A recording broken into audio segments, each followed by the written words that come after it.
Hai guys, खुलुमबाय नोंथांमोनखौ BM सेरेब चेनेलाव फिन खेबसेबाव गोसो गोथारै बरायनाय थाबाय। आसा खालामो नोंथांमोना मोजाङै दं रायजो राजाफोर। आंनि मुङा मुस्प्रकाश नार्जारी आरो लोगोसे नोंथांमोना नायदों बिएम सेरेब चेनेल। गुड इभिनिं गोजोन मोनाबिलि। रायजो राजाफोर जों माखासे भिडिअ नुदों आरो खोब माने मोजां मोनदोंबो आरो लोगोसे दा बैफोरबायदि थासारिया जानो नाङामोन जेनेबा बाट जानो थांगासिनो दं बेबायदि थासारिया। आं रिक्वेस्ट खालामो जोंनि लोगो इउटुबारफोरखौ जे जों मोनसे मिट खालामनांसिगोन बड' इउटुबार मिट बेखौ बाक्सायाव नङाबा रङियावनो खालामनाय जागोन। आं बेखौ प्लेसखौ आङो नायगोन आरो लोगोसे नोंथांमोना फैनो हायोबा बेयावनो जों ज' रायज्लायनानै जोङो सावरायनांगोन। बेवहाय सोरबा कमेडियान खालामग्रा सोरबा फिल्म शुट खालामग्रा बेफोर नङा, जास्ट इउटुबार जाय इउटुबारफोरा कारेन्टलि एक्टिभ जाना दङ आरो लोगोसे जायफोरा मा होनो ससाइटिनि थाखाय जेबो बुङा बिसोरनि थाखाय नङा। जायफोर मानसिफ्रा ससाइटिनि थाखाय बुङो बिसोर इउटुबारखौसो बुंदां। जायफोर मानसिफ्रा बेरायलाबायो ट्रेभेलिं खालामलाबायो स' बिथांमोनहा हारिनि सायावहाय बा डेभेलपनि सायाव जेबो बुङा नालाय स' बेफोरखौ आङो बुंथ'वाखै। जायफोर मानसिफ्रा गोग्लैयो अब्लाबो बिथांमोनाबो बे मिटआवहाय जुदि फैनो गोसो जादोंब्ला जों बिथांमोनखौ गोसो गोरबोजों हांख्रायो आरो लोगोसे बे डिसिसना गासिबो जोंनि अल बड' इउटुबारनि गेजेराव थानानै जागोन आरो लोगोसे गासिबो थाजोबनो हायाब्लाबो जों मोनसे जुम होगोन जायफोर फैजोबनो हाया। बे जुमाव लिंकआव होबानो जाबाय। जों बे जुमावहाय बयबो थानो हागोन। रायजो राजाफ्रा थानो गोसोब्ला बिथांमोनाबो थानो हागोन। स' बेयावहाय मोनसे जोङो लिंकखौ होनाय लोगो लोगो बे लिंकआव नोंथांमोना कानेक्ट खालामनानै बयबो खोनासंनोबो हानाय जागोन आरो लोगोसे जों हायोब्ला बिनि सायाव लाइभबो होनो नाजागोन। खिन्थु हायाब्ला जोङो जुम खालामगोन आरोना रायजो राजाफोर। जों खौसेथि जानांगोन। खौसेथि जायाब्ला जोङो माब्लाबाबो खामानिखौ मावनो हानाय नङा। दिनै जोङो माबा मोनसे जाथाय जायोब्ला जोङो मोनसेल' आफादखौ जों थांखिनानै लाजि फोनांनाङा। दा माखासे सानैसो इउटुबारा थांखिनानै जे लाजि फोनांबाय बैनि थाखायनो दिनै हारियाव दुंहाव थासारिया सोमजिलांगोन। दा दिनै जाहांगासिनो दङ रायजो राजाफोर। सोरनि थाखाय जादों नोंथांमोना मोनथिखागौ स्पष्ट भाबै। जाय आफादा बेसेबां समनिफ्रायनो जोंनि हारिनि थाखाय खामानि मावबोगासिनो दङ, जाय आफादा दिनै बर'नि बिफा होननानै जोनोम होनो हादों जेरै उपेन्द्रनाथ ब्रह्म बड'फा, बैबायदि जोनोम होनो हालायनाय आफादखौ दिनै खायसे सुबुंफ्रा गोबां गाज्रि गाज्रि रावै सोंखारियो आरो रेसपेक्ट होनो रोङा बिनि दैदेनगिरिफोरखौ, मान सनमान होनो रोङा आरो बावगारजोब्बाय आबसुनि माखासे खामानि मावनायफोरखौ रायजो राजाफोर। आरो माखासे सुबुंफोरा बुंदों कि बड'लेण्ड मुभमेन्ट खालामनायनि 2003 मायथाइयाव जेब्ला बिटिसि एकर्ड जादोंमोन अब्ला बै समावहाय आबसुआ सिं सिङैनो गोबां खामानि मावदोंमोन मुभमेन्ट खालामाबाबो लामा गाथेयाबाबो। दा बेसेबांबा सम होनानै रेसपेक्ट खालामदों एकर्डखौ रेसपेक्ट खालामदोंमोन आरो बेसेबांबा सम थानायनि उनावहाय 2010, 11, 12 बेफोरनिफ्राय मुभमेन्ट खालामनाया स्टार्ट जाफिनदों रायजो राजाफोर। थिग बेबायदिनो दानि जे 2020 नि जे मोनसे एकर्ड, जे 27 जानुवारिनि 2020 नि जे मोनसे एकर्ड जादोंमोन, बे एकर्डखौबो एसे रेसपेक्ट होनानै माखासे सम दोननानै जों नांगौब्ला उनावहाय फिन खेबसेबाव मुभमेन्ट खालामफिननो हागौ होननानैबो बेखौ बाथ्राखौ बुंगासिनो दंखायो। खालामथारगोन बे बाथ्रायानो दङ। दा बेवहाय माखासे सुबुंफोरा राजखान्थिनि लाबालाबनि थाखाय माखासे सुबुंफोरखौ माखासे माने गथ'फोरखौ माने आलाय सिलाय बुंनानै माने मेन्टेलिटि माने गोदाव होदों आरोना। स' बे बाथ्राखौनो माखासे जोंनि दैदेनगिरिफ्रा बुजायगासिनो दं। खायसे बुजिग्राफ्रा बुजिबाय, खायसे बुजिया बुजियाखै आरोना। दा माबा मोनसे सोरबा सुबुं दैदेनगिरिफोरखौ जुदि दाय मोनदोंब्ला नोंथांमोना भिडिअ बानायनो गोसो जादोंब्ला बे नोंथांमोननि सानि बाथ्रा आरोना, नोंथांमोननि सानि बा नोंथांमोननि सायाव थानाय बाथ्रा बा नोंथांमोननि सिङाव थानाय बाथ्रा, सा सिंनि बाथ्रा नोंथांमोननि आरोना। दा बेवहाय बुंनो गोसोब्ला नोंथांमोननि पइन्ट, खिन्थु मालायखौ इनडाइरेक्टलि लाबोनाङा आरोना। गुबुन इउटुबारखौ इनडाइरेक्टलि लाबोनाङा। नोंथांमोना बुंनो गोसो बुं, नाथाय गुबुन इउटुबारखौ लाबोनाङा। नोङो दैदेनगिरि सोरखौबा पइन्ट मोनदोंब्ला बुङोब्लानो बे नोंनि गोसोनि खोथा, खिन्थु इउटुबारखौ लाबोनाङा। बै इउटुबाराबो हायोमोन, बै इउटुबाराबो हायोमोन, बा माबा सोरखौबा मदद होदोंब्ला सोरबा सासे मदद होदोंब्ला बा सोरबा अबेबा मोनसे जाथायाव जायगायाव मदद होदोंब्ला अब्ला बे मदद होग्रा सुबुंफोरखौ मान सन्मान बा एसे बिथांमोनखौ थेंक इउ जासिनो हानाय मोनसे नोंथांमोना भिडिअ बानायनो गोसोबा बानायनो हायो। नाथाय सोरबा एसेबांखिनि इनकाम जायो बिसोरबो होनो हायोमोन नाथाय होआसै। सोरबा ओरैबायदि इनकाम जायोमोन बेबायदि होनो हायोमोन होआसै। ओरैबायदि 40-50 बिदि खामायो। स' बेबायदि बाथ्रा बुंनो हाया। मदद होनो गोसो मदद होनो हायो आरो लोगोसे हांख्रायलायनो हायो।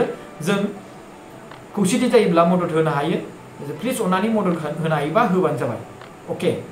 आरो जों बेवहाय गासिबो आफादफोरखौ रिक्वेस्ट खालामनानै मदद बिनांगौ आरो लोगोसे बेवहाय जों जुदि मोनसे बाथ्रा बेवहाय मदद लुबैदोंब्ला जोङो मोनसेल' आफादखौ जों थांखिनानै गाज्रि जुजिनाङा।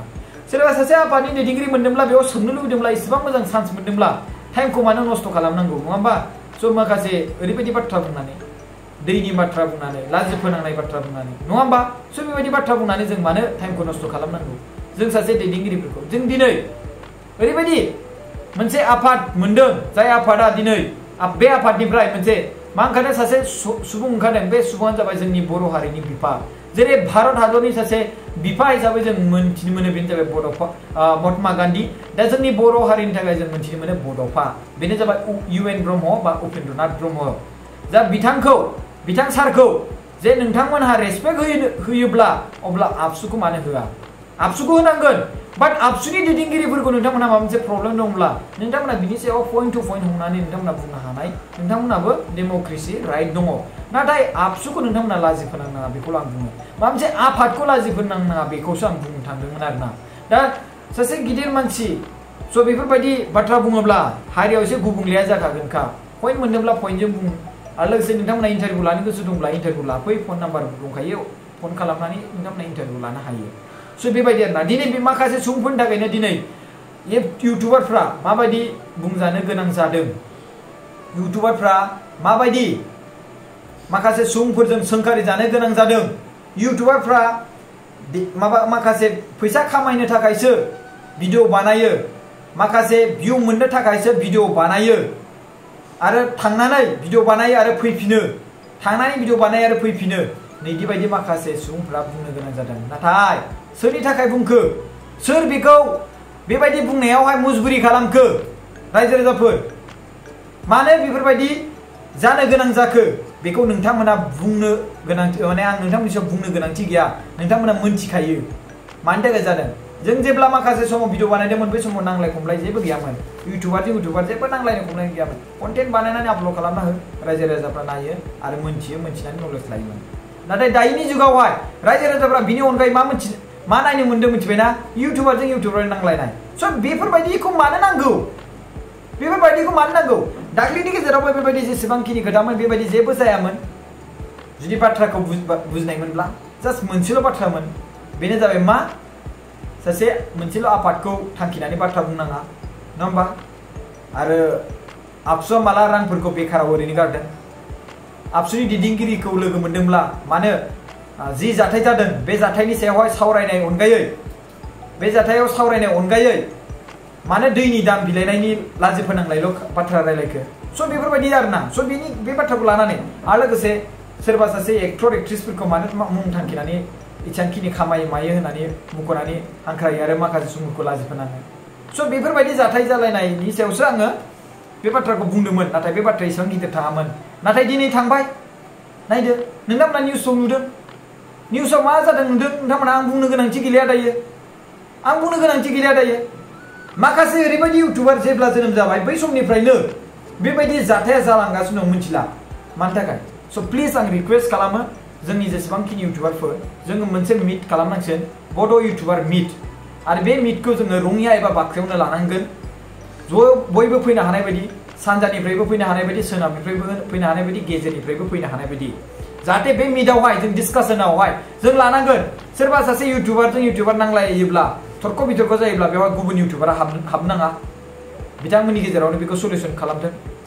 आरो सोरबा इउटुबारा सोरबा लिडारनि सायाव बुंनो गोसो जादोंब्ला बिथांमोना डेम'क्रेसि राइट हिसाबै बिथांमोना बुंनो हागोन। नाथाय गुबुन इउटुबारफोरखौ बुंनो नाङा जे बिथांमोनाबो बुंनो हायोमोन। बिथांमोना मानो बुङाखै? रायजो राजाफोरनि सायाव बेबायदि बुंनो नाङा। बिथाङा बुंनो गोसो पइन्ट अफ भिउ लानानै बुंबानो जाबाय आरोना। बे बाथ्रा मोनसे पइन्टआव। स' बेबायदिनो गोबां पइन्ट जोङो रुल्स दानानै दोननांसिगोन रायजो राजाफोर। आं बेनिखायनो रिक्वेस्ट खालामो काइन्डलि जेसेबांखिनि सोरबा ससाइटिनि थाखाय बुंग्रा आरो लोगोसे सोरबा मटिभेशनेल स्पिक होग्रा सोरबा आरो लोगोसे ट्रेभेलिंआव थांग्रा एक्चुअली बुंनो थाङोबा बेवहाय ट्रेभेलिं बायदिसिना जानाय लोंनाय देखायग्रा सुबुंफोरनि गेजेरावहाय बेबायदि माने गोनांथि गैया मानो होनबा बिथांमोनहा खालि बेरायनाय मानाय ट्रेभेलिंफोरल' देखायखायो नङा होमबा एन्टारटेनमेन्ट कमेडि बायदिसिना देखायनाय सर्ट भिडिअ बानायनाय नङा होमबा स' बेफोरनि थाखाय जोंनो नाङा जोंनिया मा जाय ससाइटिनि थाखाय बुंग्रा राइट्सनि थाखाय बुंग्रा बैफोरबायदि सुबुंफोरखौ जोंनो नांगौ आरो बिनि सायाव जों मोनसे डिसिजन लागोन आरो बिथांमोनखौ मस्ट वेलकाम खालामो आं बेखौ दिनैनो एनाउन्समेन्ट होबाय आरो दिनैनिफ्रायनो नोंथांमोननि सायाव आङो फाइनालखौ आं खोन्थागोन लासैनो आरो लोगोसे बेखौ नोंथांमोना प्लिज अननानै रिक्वेस्ट खालामो बेवहाय स्पेशली आं लिंहरगोन एनिथिं एमजे आरो जेम्स ब्रादार बिथांमोनहा आरो लोगोसे प्रान्जल आरो लोगोसे गासिबो जेसेबांखिनि दङ बिथांमोनहा फैबानो जाबाय नुजाथि फैबानो जाबाय बिनि गेजेरावहाय जायफोर ससाइटिनि थाखाय बाथ्रा बाहायो जायफोर ससाइटिनि थाखाय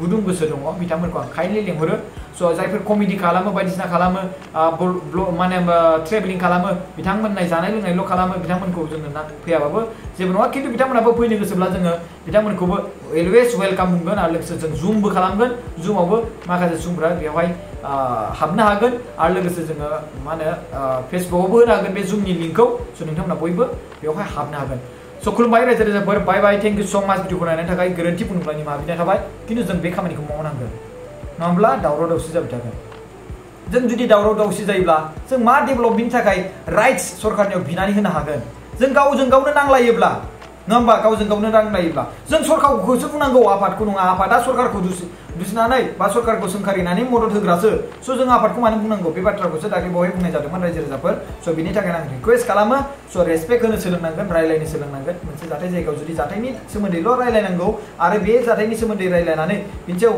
आरो माखासे बाथ्रा ओंखारबावब्ला बेखौ नोंथांमोना रायलायनो हागोन आरोना खिन्थु जाय जायगायाव माने गुबुन बाथ्रा रायलायनायखौ जोंहा बादा गैया खिन्थु जाय जायगायाव जाथाय जादों बे जाथायनि सोमोन्दै जेबो रायज्लायाब्ला बिनि सोमोन्दै जेबो सोङाब्ला एसे उसुबिदा जायो स' थेंक इउ स' माच गाइस भिडिअखौ नायनायनि थाखाय आरो आसा खालामो नोंथांमोना भिडिअखौ मोजां मोननानै शेयार खालामगोन वाट्सएपनि आरो जुदि शेयार खालामोब्ला आरो लोगोसे नोंथाङा चेनेलाव गोदानबा नोंथांमोना आं बेखौ बुंलायलायला नोंथांमोना गोसोब्लासो खालामबानो जाबाय थेंक इउ स' गाइस बे ससमाखौ आं बेवहाय बानायदों ग्लासखौ गोदान होदों आरो लोगोसे बेवहाय 5 मिनिटनि गेजेरावनो नैबे बिथाङा बानायनानै होदों बे जाबाय एडिसि भिजन सेन्टार बे अपोजिट अफ अलंबार फास्ट फुड आरो लोगोसे स्टेट बैंक एटिएम दं खाथियावनो बेवहाय आरो गेवलां हटेलबो दं बे खाथियावहाय बे सेन्टारनि मुंखौ एडिसि भिजन सेंटर होनना बुङो बेवहाय रिसेप्शनाव नैबे आनिया जीरा आंटी बैठते हैं यहाँ पे आप लोगों को रिसीव करेगा आप लोगों को थोड़ा मतलब अंदर में जो भी है उसको इंस्ट्रूमेंट दिखा देता हूँ यहाँ पे ग्लास बनाया जाता है पूरा अच्छा से 5 मिनट्स के अंदर बनाया जाता है और यहाँ पे डॉक्टर है हमारे